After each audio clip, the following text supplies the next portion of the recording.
Hola, ¿qué tal mis queridos amigos de YouTube? ¿Cómo les va? Muchísimas gracias por estar del otro lado. Muchísimas gracias por hacer este curso de epistemología que comenzamos la semana pasada y que ahora está en su segunda clase. Recuerde que son 4 clases. La primera clase dimos los conceptos fundamentales acerca de lo que es la epistemología, así que si no lo viste y querés tener los conceptos iniciales, hace clic acá que ya te estoy poniendo el link para que vayas y comiences el curso. Si solamente querés conocer el tema de hoy, que es el falsacionismo de Popper, quédate en este video que hoy voy a hablar exclusivamente de Popper. Recordá que en las próximas clases, en la tercera y en la cuarta, vamos a hablar de Kuhn, vamos a hablar del paradigma de la complejidad y probablemente vamos a incluir algunos conceptos de Feyerabend y Lakatos también, que son los epistemólogos más conocidos. Pero sí o sí, en los próximos cursos vamos a hablar de Kuhn y de Edgar Morin, que son 2 epistemólogos sumamente importantes, sobre todo en su aplicación en educación, en el caso de Morin. Pero hoy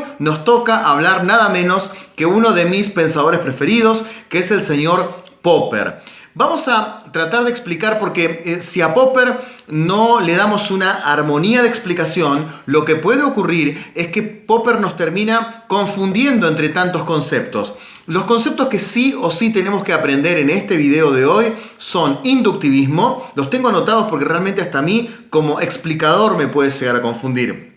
Inductivismo, verificacionismo y falsacionismo. Y al final voy a hablar del modus tollens, que es un tipo de razonamiento lógico que también necesitamos aprender. Vamos entonces a tratar de explicar en qué se basa la importancia de Popper. Hasta Popper, hasta que él llegó, la ciencia investigaba con un método que es el mismo método que siguen utilizando cuando vos vas a la universidad o cuando haces un trabajo práctico en el secundario y te piden que hagas una especie de monografía, de trabajo importante o, por qué no, de tesis. Es decir, plantear una pregunta, plantear un problema, responder con posibles hipótesis y después hacer todo un trabajo de campo que lo que haga es refutar o abrazar hipótesis. Ese método es el método que se llama verificacionismo, que consiste en verificar una hipótesis y que es el método contra el cual se va a tirar nuestro héroe de hoy, nuestro filósofo de hoy, que es Popper, nuestro epistemólogo de hoy,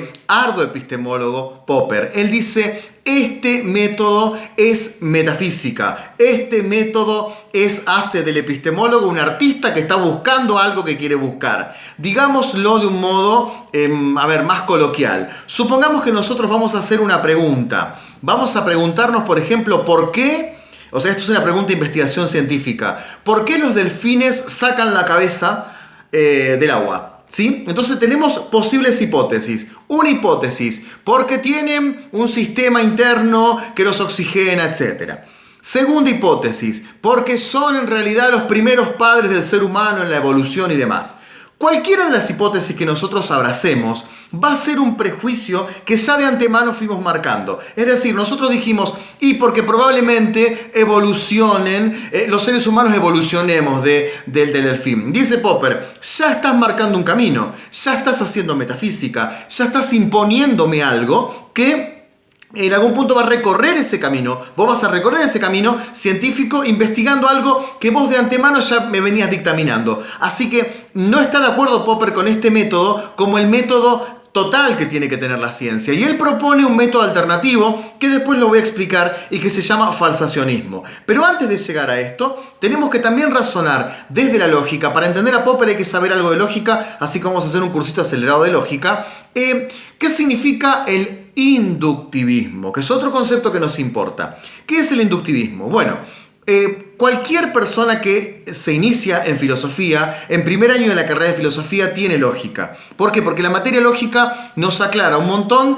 de situaciones abstractas que después deberemos aplicar en el resto de la carrera de filosofía. Cuando uno estudia lógica, lo primero que le enseñan es Aristóteles, la lógica aristotélica, el deductivismo, el inductivismo, etc.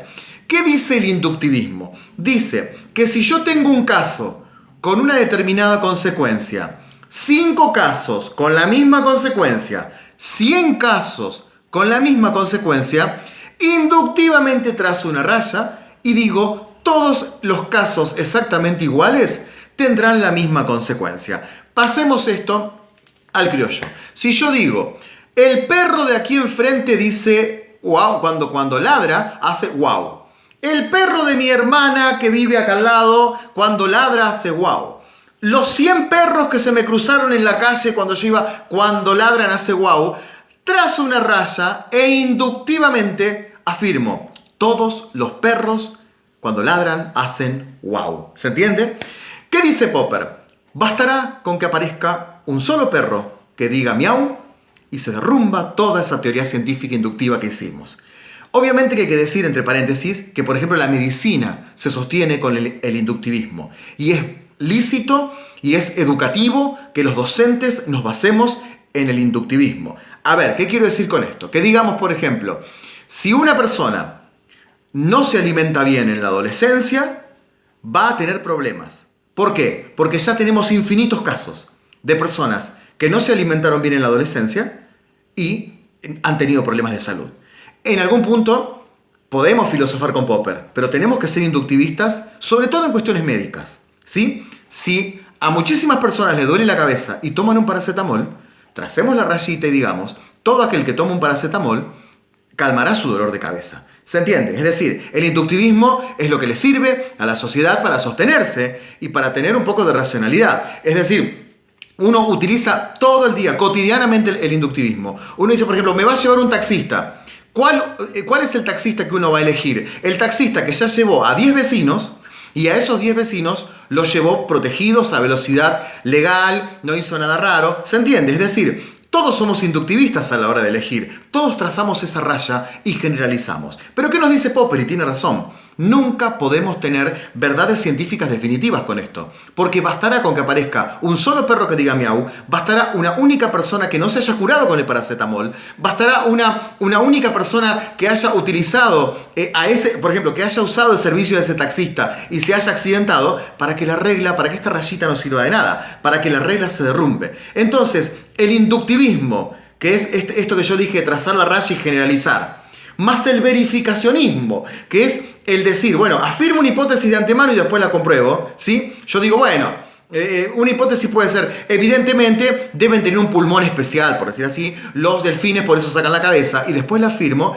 Todo esto está mal, dice Popper. No puede ser 100% científico. Es decir, no sé si él dijo textualmente está mal. Lo que dijo es, no puede ser 100% científico. Entonces, ¿qué nos propone nuestro amigo Popper como una solución ante estos problemas que ya estamos planteando? Él dice, propongo el falsacionismo. ¿Qué es el falsacionismo? Es falsar la teoría. Es decir, tenemos una teoría acá, vayamos a contrastarla con lo empírico, contrastémosla con la realidad, veamos si es posible. Y si no es posible, esa teoría es parcialmente verdadera.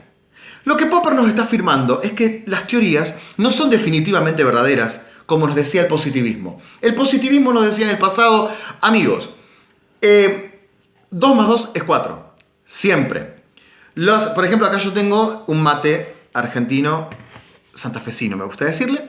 Y ustedes saben que para tomar mate, nosotros, les cuento algo cultural de mi país, para tomar mate nosotros hemos desarrollado desde muy chiquititos una habilidad, que es calentar al máximo el agua y justo antes de que está por hervirse, apagar la cocina. Nos ponemos al lado, gritamos incluso al otro, ¡se te hierve el agua, corre! Para que la otra persona vaya y justo apague antes de hervir. Porque el mate es sabroso cuando el agua está muy caliente, pero no ha hervido. Entonces acá lo que nosotros tenemos es una teoría científica, la teoría científica de la ebullición, que dice que esto siempre va a hervir a 100 grados. ¿Qué nos va a decir Popper? Siempre hirvió a 100 grados, pero bastará con que aparezca un solo termo de agua que haya llegado a los 100 grados y no haya hervido por lo que sea, para que esta teoría ya no sea 100% segura. Mientras tanto, no hemos encontrado un solo termo de agua que pueda falsar la teoría de la ebullición. Por lo tanto, es parcialmente verdadero que el agua siempre hierve a 100 grados. ¿Se entiende? Es decir, lo que Popper nos dice es, la ciencia tiene tan solo verdades provisorias, que tarde o temprano se podrán falsar. Cuando esas verdades se puedan falsar, dejará de ser completamente verdadero. El positivismo nos decía, el agua hierve a 100 grados en Santa Fe, en Italia, en España, en todo el universo, porque las verdades científicas para el positivismo eran universales. Así que movete tranquilo, herví tranquilo, calentá tranquilo el agua, que el agua siempre va a hervir del mismo modo. En cambio, Popper nos dice, cuando aparezca un cisne negro, cuando aparezca un perro que diga miau, cuando ese taxista que dijimos nunca va a chocar, choque, ahí ya la teoría es falsable. Y para terminar con esta explicación, quiero poner un ejemplo que podría ser... antes que nada quiero explicar el modus tollens, antes del ejemplo. ¿Qué es el modus tollens? Que también cuando estén estudiando, seguramente en la universidad le van a explicar el modus tollens, pero lo vuelvo a explicar. El modus tollens es un sistema lógico de pensamiento, muy sencillo, pero que nos sirve para entender esto. ¿Qué nos dice el modus tollens? Dice así, P, entonces Q, no P. Pasémoslo a un ejemplo. Si tengo sed, tomaré agua si tengo sed. No tengo sed, no tomaré agua. P, entonces Q, no P. Repito el ejemplo, por si no se entiende. Comeré un sándwich cuando tenga hambre. No tengo hambre, no voy a comer un sándwich. Este ejemplo es el modus tollens. Dice Popper, a través del método del modus tollens, yo puedo corroborar empíricamente en la realidad si lo que yo estoy afirmando es o no es verdad.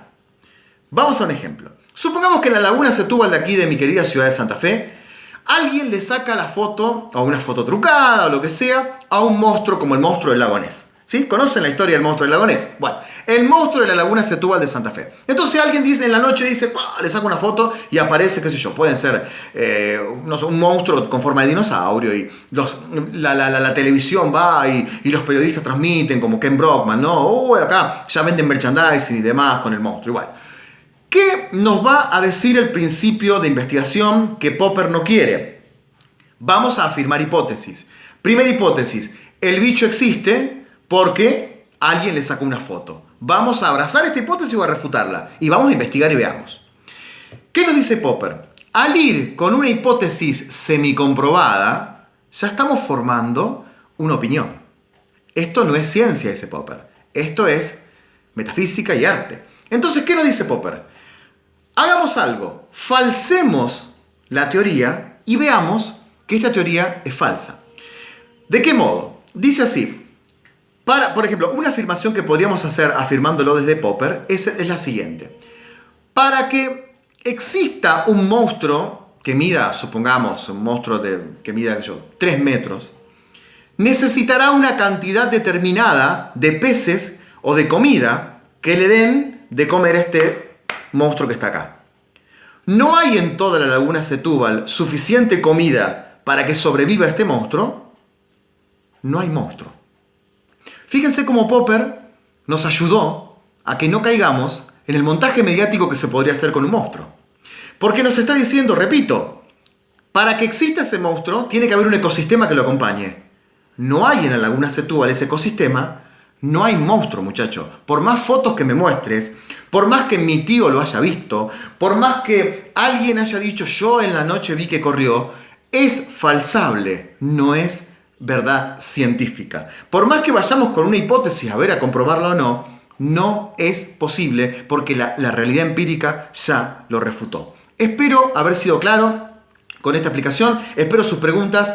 Recuerden que el curso termina en 2 clases más y recuerden que esto se llama Filosofía en Minutos, que mi nombre es Juan Denis, que soy profesor de filosofía y les agradezco porque ya somos más de 11.000, no lo puedo creer, estoy muy contento con la cantidad de personas que somos y si quieren algún autor en especial, díganme, estamos a tiempo todavía, pero recuerden que vamos a hablar de Kuhn, vamos a hablar de Edgar Morin, que sí o sí vamos a hablar de esos autores, pero quizás quieren proponer otros también. Y recuerden que si no han comprendido este video, quizás necesitan la explicación del primer video que aparece en la descripción y en la caja de descripción que está abajo. Mis amigos, nos vemos en el próximo video. Espero haber sido claro y espero sus críticas y espero también sus preguntas. Nos vemos en el próximo video. Chao.